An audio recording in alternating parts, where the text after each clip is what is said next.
Buonasera e ben ritrovati al notiziario di prealpina.it. Prezzo di benzina e gasolio congelati. La notizia che molti attendevano è giunta oggi dal Consiglio dei Ministri. È stato approvato un decreto che proroga fino all'8 luglio il taglio delle accise sui carburanti. La novità rispetto al provvedimento di metà marzo è che l'intervento viene esteso anche al metano. In pratica l'accisa va a zero e l'IVA viene ridotta al 5%. Anche in tal caso si tratta di una misura urgente, applicata su proposta del Ministro dell'Economia Daniele Franco. In parallelo però giunge l'allarme del Codacons sull'eccessiva volatilità dei prezzi, che renderebbe insufficiente il taglio deciso dal governo Draghi. Sicché la richiesta è di bloccare le speculazioni. Afferma il presidente della stessa associazione consumatori, Carlo Rienzi. I prezzi dei carburanti continuano a salire a ritmo incessante, con gli italiani che, nonostante la riduzione delle accise, pagano per i rifornimenti il 20% in più rispetto allo scorso anno. L'andamento di benzina e gasolio al distributore appare schizofrenico, con i listini che aumentano anche in presenza di un calo delle quotazioni petrolifere. Primo maggio movimentato da un fuoriprogramma sul lungolago di Arona. È stato necessario l'intervento dei vigili del fuoco per salvare un grande gabbiano che era rimasto intrappolato sul balcone di un appartamento al sesto piano di uno stabile di Corso Repubblica. I proprietari della casa in quel momento erano assenti.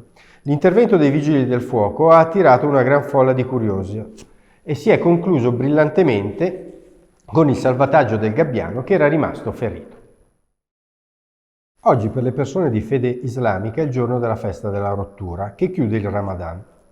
In provincia l'evento ha avuto due punti di riferimento, Varese e Cardano al Campo. Migliaia i partecipanti. Nel capoluogo c'è stata anche qualche polemica. A protestare sono stati i residenti della zona del Vivirolo, dove si trova l'omonimo campo sportivo in cui si è tenuto l'atto conclusivo del mese sacro, a pochi passi dalla chiesa del Lazzaretto, a causa dell'enorme afflusso di automobili che ha mandato in tilt la circolazione. Ogni volta è la stessa storia, il Comune concede l'utilizzo di questi spazi senza pensare alle conseguenze per chi ci abita, è l'accusa dei residenti.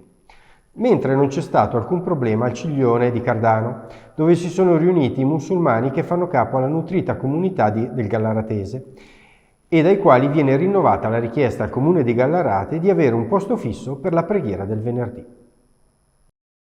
Ora spostiamoci a Legnano. Un banalissimo incidente stradale alla rotonda ha fatto scattare la rissa tra automobilisti. È accaduto ieri in viale Cadorna, poco prima delle 22, all'incrocio con il Sempione.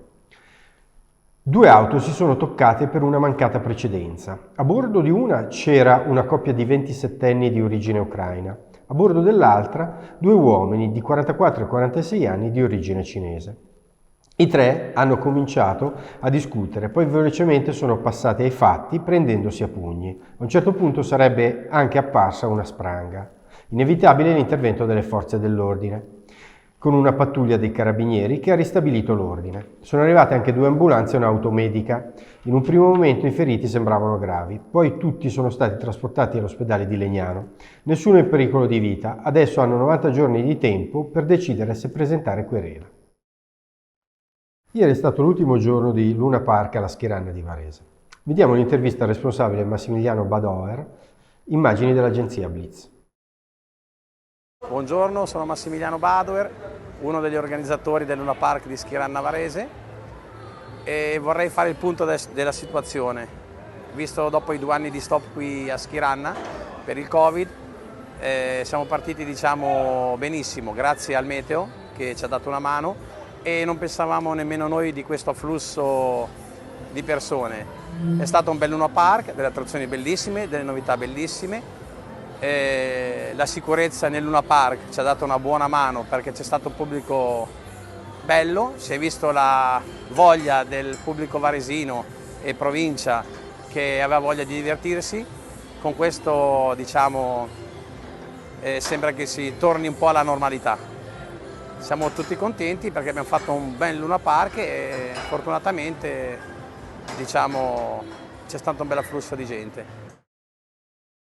Per il momento è tutto, un augurio di serena serata e arrivederci alle 13 di domani per una nuova edizione del notiziario di prealpina.it.